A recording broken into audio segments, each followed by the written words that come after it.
Komunitas Kalesang promosi budaya Maluku melalui media sosial.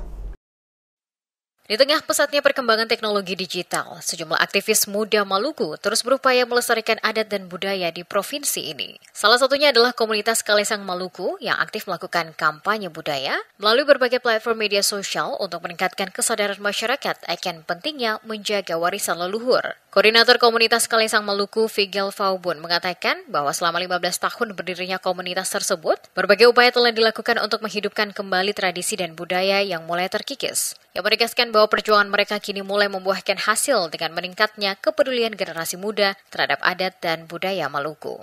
Faubun menyoroti salah satu kegiatan terbaru yakni lomba pidato berbahasa daerah Wemale yang digelar di Desa Uraur, Kecamatan Kairatu, Kabupaten Seram bagian Barat. Menurutnya lomba tersebut menjadi langkah penting dalam menjaga eksistensi bahasa daerah yang mulai tergerus zaman.